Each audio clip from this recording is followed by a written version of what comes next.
शुभ बृहस्पति होने पर षष्ठेश आप प्रतिद्वंदिता से किसी के साथ डिस्कशन से बड़ी सफलता प्राप्त करेंगे। आज छठे भाव का स्वामी षष्ठेश, जन्म कुंडली का षष्ठेश नवमांश में शुक्र के अंतर्गत हो, शुक्र के नवमांश में, तो जातक अत्यधिक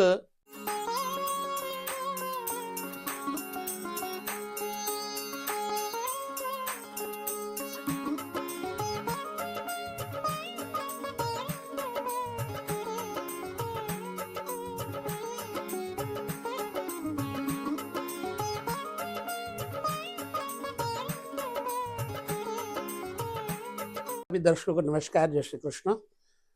नवमांश चक्र के अंतर्गत हम छठे भाव से संबंधित आपके साथ वार्ता करेंगे। समझना है पहले हमें छठे भाव को। छठा भाव ये वो भाव है जो व्यक्ति को मजबूती देता है, व्यक्तित्व को खड़ा करता है, यानी एकदम परफेक्ट गोल्ड बनाता है। छठा भाव प्रतिद्वंदिता का है। छठा भाव यही नहीं, छोटी मौसी, छोटे मामा और चाची का भी है। छठा भाव रोग, ऋण, शत्रुओं से संबंधित माना जाता है। अब छठे भाव की प्रबलता या निर्बलता, यहां पर आपको सचेत रहना है। छठे भाव का स्वामी प्रबल हो यानी सबल हो तो कहीं भी बैठेगा तो आपको किसी भी क्षेत्र में प्रतिद्वंदिता के माध्यम से प्रगति की तरफ ले जाएगा। जी हां, तो आपके छठे भाव का स्वामी कौन है ये देखना है। छठे भाव का कारक कौन है ये देखना है। छठे भाव का स्वामी आपके लग्न के अनुसार आपने निर्धारित करना है। और याद रहे, छठे भाव में सूर्य, मंगल, बुध ये अच्छा फल देते हैं, राहु भी अच्छा फल देता है। प्रायः शनि यहां के कारक हैं। तो अब ये समझना है कि यहां राशि किसकी है। अगर यहां पर मंगल की राशि है, सूर्य की राशि है, अच्छा है। शनि की राशि है तो भी अच्छा है, बशर्ते ये बड़ा कठिन है। शनि की राशि अगर मकर है तब तो ठीक, लेकिन अगर कुंभ है तो इतना अच्छा फल नहीं देगा। तो अब हम चले देखिए, आपकी जन्म कुंडली में छठे भाव का स्वामी आपको किस मार्ग से प्रतिद्वंदिता देता है और साथ ही वह कौन से समय में हमको ऐसा अवसर देगा।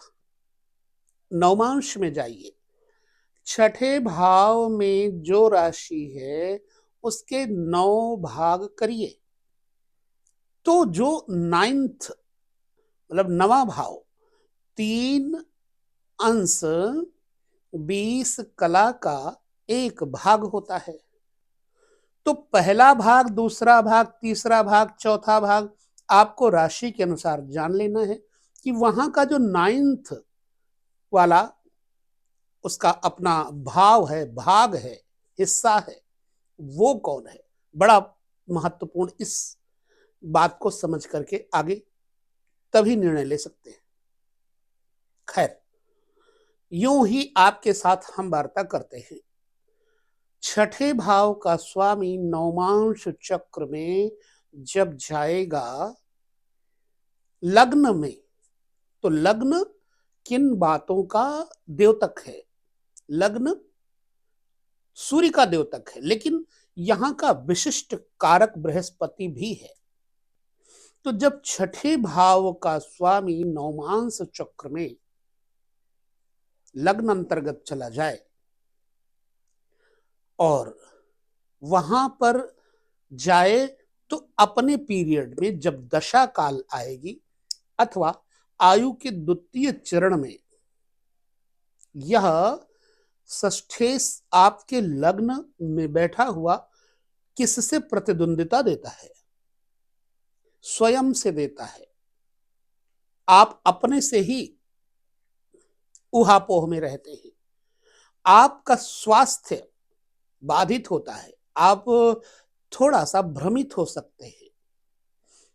पिता पुत्र में आपसी रंजिश भी हो सकता है। अगर छठे भाव का स्वामी प्रबल है तो आप पिता हो या पुत्र उसके ऊपर हावी रहेंगे, और हावी तभी हो सकते जब आपके अंदर वो गुण होगा। 3 प्रकार के गुणों में से आपके अंदर अगर सतोगुण है तो आप सतोगुण से अपने पिता, अपने पुत्र और अपने प्रतिद्वंदी ब्रेन को संयत करके सुशांत कर लेते हैं। लेकिन अगर छठे भाव का स्वामी कमजोर हो गया, लग्न में आ जाए, तो आप तत्काल रोगी हो जाते हैं, सिर के रोगी हो जाते हैं। पिता और पुत्र के द्वारा आप परेशान रहते हैं। लग्न के अंतर्गत गया हुआ नवमांश चक्र में लग्न के अंतर्गत गया हुआ षष्ठेश प्रायः बहुत रोगों में पत्नी के यानी जीवन साथी के, मैं यहाँ पत्नी खाली कहूं तो ठीक नहीं है, जीवन साथी स्त्री या पुरुष, इनके जीवन साथी के प्रति जातक का बहुत व्यय भी होता है। और हाँ, उस समय आपके जब वो दशा आएगी, मान लीजिए सूर्य है और लग्न में है, षष्ठे सूर्य है, तो जब सूर्य की दशा आएगी, वह काल समय आएगा, तो आपको उन संबंधों में प्रॉब्लम क्रिएट होगी। लेकिन अगर अच्छा है तो आपको अच्छे स्तर पे प्रशासक क्षेत्रों में अच्छे ऑफिसर की डिग्रियों को हासिल करने की क्षमता दे देगा, क्योंकि सूर्य तेज भी है, प्रकाशक भी है, दाहक भी है। इसी प्रकार से आपको समझना चाहिए। षष्ठेश लग्नगत नवमांश में आ जाने पर जातक को मनमुखी, क्रोधी, स्वभाव में जिद्दी, उद्दंड और किसी की बात ना मानने वाला बनाएगा। ऐसा व्यक्ति प्रायः कर्ज से, शत्रु से परेशान रहेगा और रोगों से भी परेशान होगा। अब चलते हैं द्वितीय भाव को देखते हैं। यद्यपि यहां पर आपको यह समझना है कि दशा काल के अनुसार फलादेश आएगा।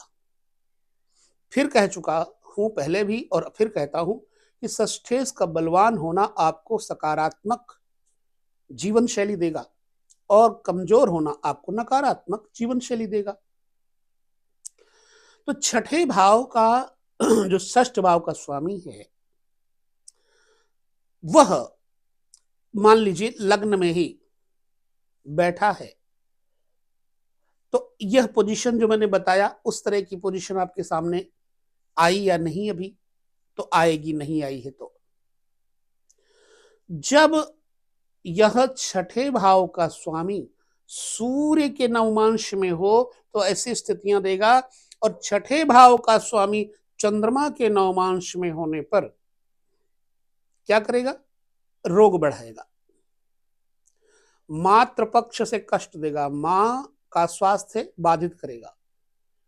वाहन, मकान, सुख संपत्ति, निद्रा, इन सब चीजों का विचार चंद्रमा से किया जाता है। तो अचानक आपका मन भी अशांत करेगा, और बलिष्ठ हुआ तो आपका मनोबल बढ़ेगा। भूमि, मकान, जायदाद, वाहन सब से आपको मजबूत करेगा, मनोबल बढ़ेगा।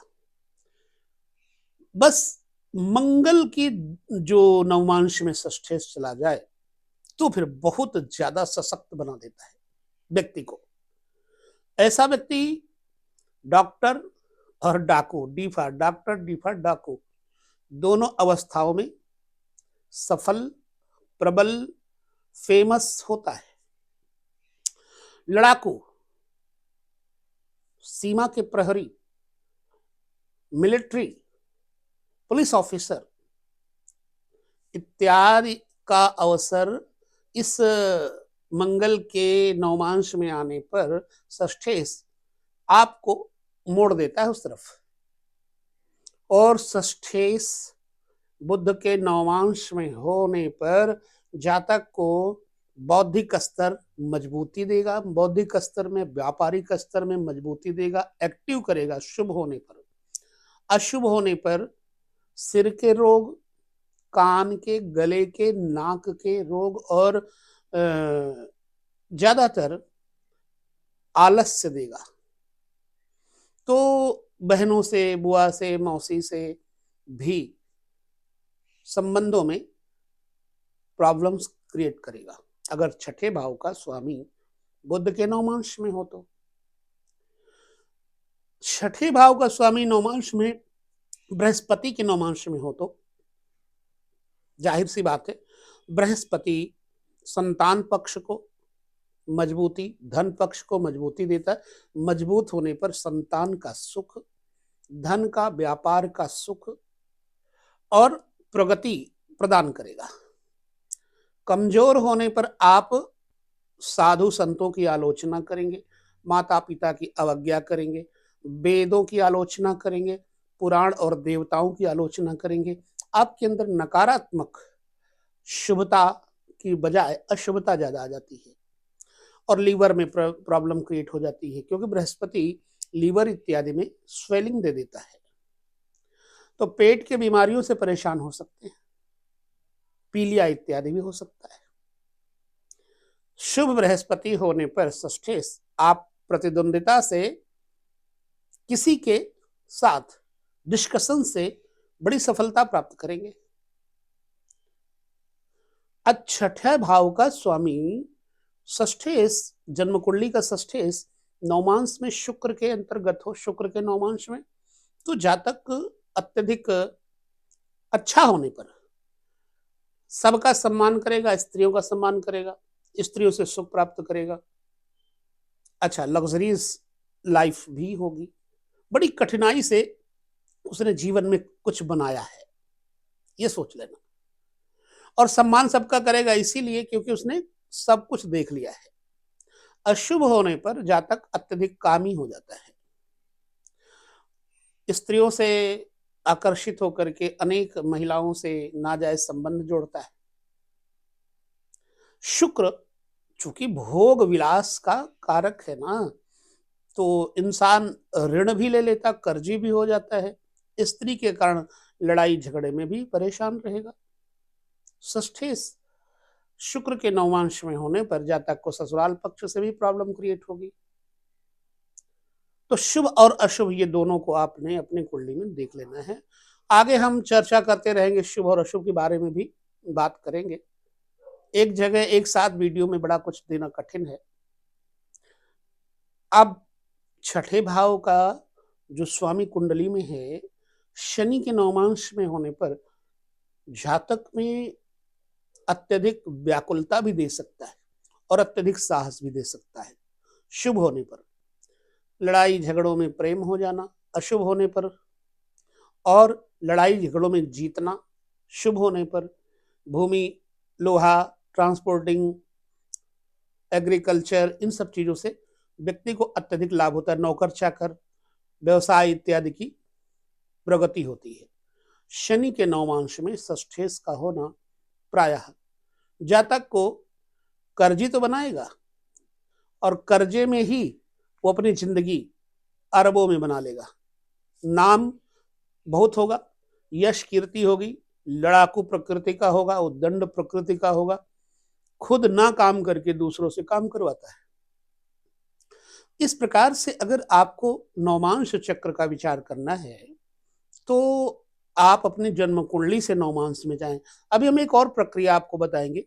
जो नवमांश की राशि है उसको हम जन्म कुंडली में देखेंगे, लेकिन वर्तमान वाले वीडियो जो आज की है इसमें नहीं, आगे ये संदर्भ जो चल रहा है उसी के बाद हम जस्ट यह शुरू करेंगे। तो वीडियो में इतना ही आज के, आगे पुनः हम आपके साथ चर्चा करेंगे। तब तक लेते विदा, नमस्कार, जय श्री कृष्ण।